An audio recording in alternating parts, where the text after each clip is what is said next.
Entonces, a veces el problema es de que hay ministros que quieren ser más buenos que Dios. Y entonces dicen, no, hay que ser considerado. Entonces mencionémoslos a los tres porque así les damos el mismo lugar a todos. Si tiene un pasaje bíblico para eso, démenlo porque yo no los he encontrado. Amén. En Hechos capítulo 4, versículo 10 en adelante, existe la sanidad de un hombre cojo en la entrada del templo, en el pórtico de Salomón. Y cuando se hace el escándalo por el testimonio de este hombre que había nacido impedido de sus piernas y resulta saltando dentro del atrio del templo, llaman a Juan y a Pedro delante de los maestros de Israel y los sacerdotes, y Pedro dice, Hechos capítulo 4 versículo 10 dice: sea notorio a todos vosotros y a todo el pueblo de Israel que en el nombre de Jesucristo de Nazaret, a quien vosotros crucificasteis y a quien Dios resucitó de los muertos, por él este hombre está en vuestra presencia sano. Dice, en el nombre de Jesucristo de Nazaret. Amén. Entonces, otra vez, el secreto de la autoridad, primariamente, o tras reconocer que la autoridad viene de arriba, de nuestro Dios, el secreto de la autoridad en el creyente o en el Hijo de Dios está en saber utilizar lo que la palabra indica. Santiago dice, pedid si no recibís porque pedís mal. Es increíble que hasta para orar fallamos. Y si Jesús dijo, todo lo que pidieres al Padre en mi nombre, yo lo haré. Lo que pidieres en mi nombre. ¿Por qué pedimos en nombre de otras gentes? ¿Por qué pedimos en nombre de otros personajes? ¿Por qué pedimos en nuestro propio nombre? Escuché ahí a los seguidores de uno de los superapóstoles de nuestro tiempo y decían, por la espada de fulano. Y dije yo, ¿y acaso no es él un hombre como cualquier otro? Pero ellos invocaban la autoridad del apóstol para derrumbar al enemigo. Jesús dijo, todo lo que pidieres al Padre en mi nombre, yo lo haré. Está comprometiéndose a hacerlo. Amén. Ahora, el alcance de la autoridad. Voy a recortarles lo que tenía que compartir porque el tiempo se me va. El alcance de la autoridad. ¿En qué áreas podemos utilizar la autoridad y las cosas que pedimos en el nombre de Jesús? Es sencillo, hermano, está en la palabra. Pero nos han enseñado hoy día que como nosotros somos hijos de Dios, somos dioses en pequeño, somos mini dioses o algo así es la idea. Otro de los apóstoles dijo, somos junior. Y ¿sabe qué? No hay nada más equivocado que esto. Porque dice que nosotros podemos tener autoridad entonces sobre la naturaleza. Podemos tener autoridad sobre las situaciones que acontecen en nuestra vida. Podemos tener autoridad sobre la muerte. Que yo sepa, la Biblia dice que uno murió en la cruz y le arrebató a Satanás el imperio que tenía sobre la muerte. Él tiene las llaves hoy de la vida y de la muerte. Su nombre es Jesús. Pero bueno, por ahí dicen que tenemos autoridad y resultan reprendiendo huracanes y reprendiendo pobreza y reprendiendo cosas que la Biblia no nos dice que tenemos autoridad sobre ellas. Quiero que note algo. El alcance de la autoridad. Lucas 10:19. Dice allí el Señor Jesús, he aquí, os doy potestad de hollar. La palabra hollar significa pisotear. Y eso indica que tenemos autoridad para derrotarlo. Dice, os doy potestad de hollar o de pasar encima de serpientes y escorpiones. Y termina de ilustrar esas dos figuras y aclara más y dice, y sobre toda fuerza del enemigo. Entonces le pregunto, ¿su enemigo es la naturaleza? No, ¿verdad? Un huracán es una tormenta, un fenómeno natural descontrolado, pero eso no lo va a echar a usted al infierno. ¿O sí? Amén. Hermano, yo reprendo al sol, dice. Y caso le hacía el sol, ¿verdad? Deja de calentar la tierra. Y sí, dice el otro, y le baja el gas. ¿Por qué no pasan esas cosas? Porque no tenemos autoridad sobre la creación. Amén. Jesús dice claramente ahí, os doy potestad de hollar serpientes, escorpiones y toda fuerza del enemigo. ¿Quién es su enemigo? El enemigo de su alma, Satanás y sus legiones de ángeles caídos. Ellos son su enemigo. Debemos aprender a discernir. Pablo lo explica en Efesios capítulo 6 y versículo 12. Dice, porque no tenemos lucha contra sangre y carne, sino contra principados, contra potestades, contra gobernadores de las tinieblas de este siglo, contra huestes espirituales de maldad en las regiones celestes. Es decir, en los aires. Dice ahí claramente, huestes espirituales. Sus enemigos son espirituales. Es que hermano, ese me cae mal y es mi enemigo. Pues entonces, si usted lo toma por enemigo, usted ya no es hijo de Dios. Sus enemigos son espirituales. Usted no tiene lucha contra carne y sangre. La gente que no conoce a Jesús simplemente es instrumento del enemigo. Y a través de ellos el enemigo le hace problemas, a usted lo incomoda, a usted lo inquieta. Pero nosotros debíamos aprender a discernir cuando alguien que no conoce a Cristo nos está hablando y nos insulta. ¿Sabe quién está realmente insultando? ¿Sabe quién quiere menospreciarnos y hacernos sentir de menos? ¿Sabe quién es el que quiere que nuestra autoestima se venga al suelo? Es el diablo. Él es su enemigo. Él es el que quiere que usted venga y diga, ay, yo soy una cucaracha del patio. Eso es lo que él quiere. Pero usted no es cucaracha del patio, usted es hijo de Dios.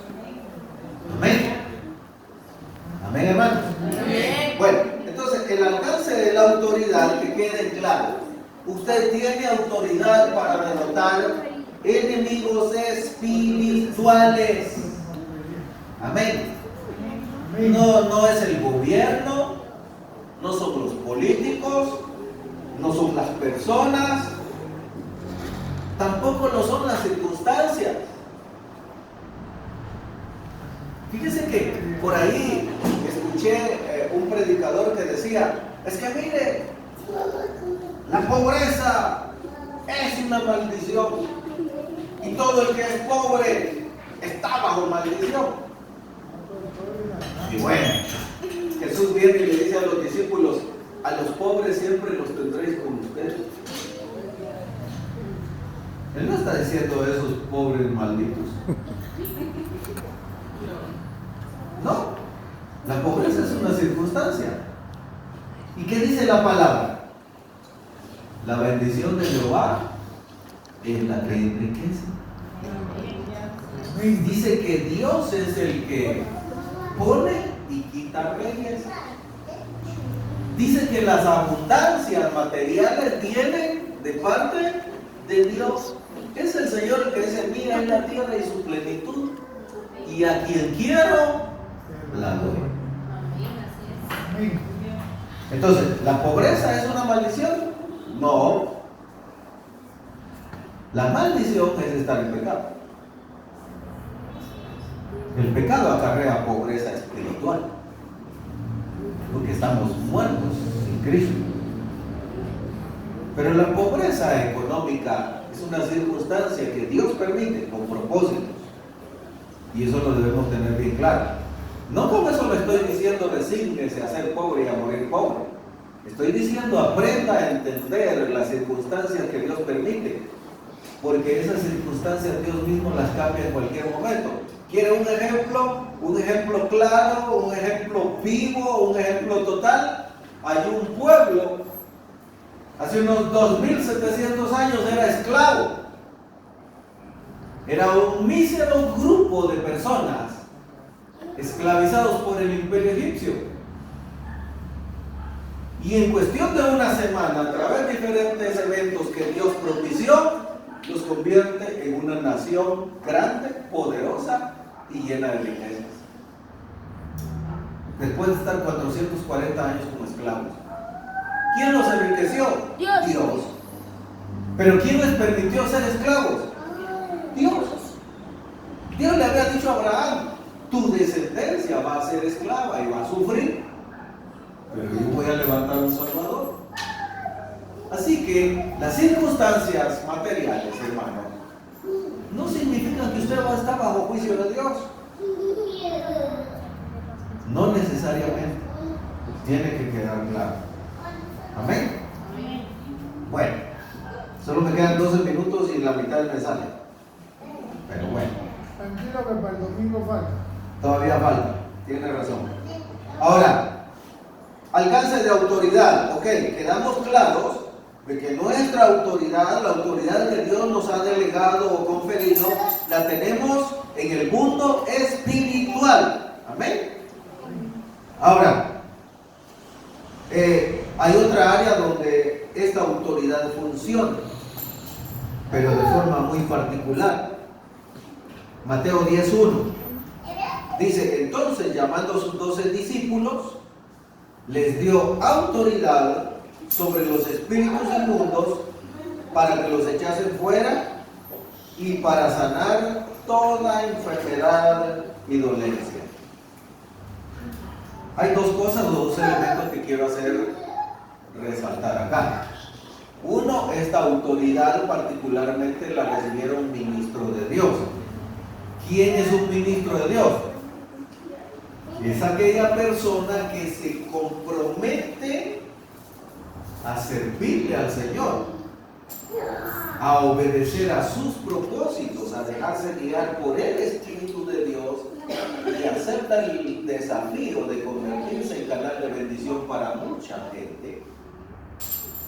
Y bajo ese servicio, bajo ese ministerio, la palabra ministerio quiere decir servicio, no quiere decir grandeza, quiere decir el ministro es un siervo. Ministrar es servir. Cuando dice, y ministraban a las mesas, estaban sirviendo a las mesas. Eso es todo. Hoy le dan una pompa a la palabra así como el ministro de Dios y todo el mundo. Y hermano, si bien es cierto, el ministerio no es algo que se deba menospreciar, pero debemos tener cuidado con no idolatrar. Amén. Porque hay lugares donde casi beatifican a los ministros de Dios. No, hermano, es que me oró el anciano fulano, pero yo quiero que el pastor me ponga la mano porque yo sé. Perdón. En una oportunidad alguien me dijo, es que mire hermano, si ese varón lo llega a tocar a usted, el poder de Dios va a caer sobre usted. Y le dije yo quisiera que Dios me toque a mí y no ese varón. Y cuando el supuesto ungido se me iba a acercar, era un pastor coreano, y se me iba a acercar, yo cuando lo vi que se me iba a acercar, le dije, Señor, si es tu mano la que ha de tocarme, lléname de tu poder. Pero si no es tu mano, yo rechazo todo. Y cuando él llegó así a tocarme, a saber qué sintió, pero se quedó así y bendice tu siervo. Y pasó y se fue. Y el Señor, ¿qué pasa? Debemos entender cómo funciona esto. Entonces, el Señor le dio autoridad a sus ministros para echar fuera demonios, para sanar enfermos. Ok, pero note algo, la autoridad tiene un propósito. Dios no le va a dar autoridad a usted solamente para que usted sea grande con esa autoridad, solo para que usted se sienta especial. Amén. Esto no es para alimentar la vanidad de nadie, es para servir a la gloria de Dios, es para cumplir los propósitos de Dios. Siempre comento de un joven que me decía: hermano, le encargo que me ayude a orar. Yo estoy pidiendo al Señor que me dé el don de sanidad para sanar enfermos. Bueno, le digo, sí, si es don de sanidad para sanar enfermos. Le pregunto algo, le digo, sí, me dijo, ¿cuál sería el primer hospital que usted visitaría teniendo el don de sanidad? Ay, no, hermano, los hospitales son deprimentes. Hay mucho enfermo ahí. Bueno, le digo, usted está pidiendo un don de sanidad. Es que mire, así como esos hermanos, mire, llenan un estadio y la gente y los periodistas y todos llegan a verlo.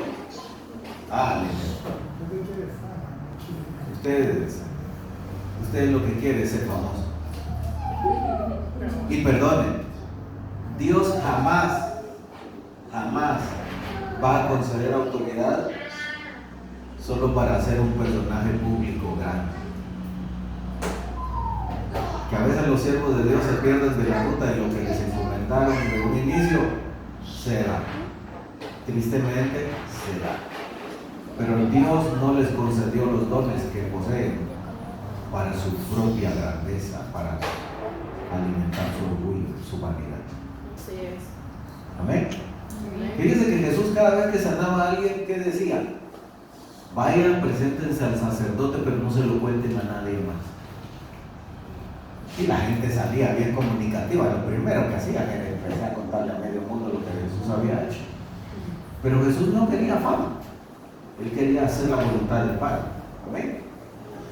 Bueno, entonces quedemos en claro que el alcance de la autoridad es muy específica a los propósitos de Dios y a las áreas que la palabra determina. Amén. Escuché por ahí o leí una nota de alguien que decía: es que mira, tú como hijo de Dios debes cambiar tu forma de pensamiento y llamar a las cosas que no son como si fuesen, y como en eso hasta la Biblia la prestan para tergiversarla. Fíjense que leyendo acerca de esto, es una ciencia oculta llamada metafísica, donde dice tú puedes alterar tu realidad con pensamiento positivo. Entonces empieza a pensar que tú eres especial y vas a convertirte en alguien especial a los ojos de los demás. Empieza a pensar que tú eres rico y que eres un empresario enorme y todos te van a ver así, y de pronto esa realidad va a aparecer en ti. Metafísica. Tiene que ver con las ciencias ocultas.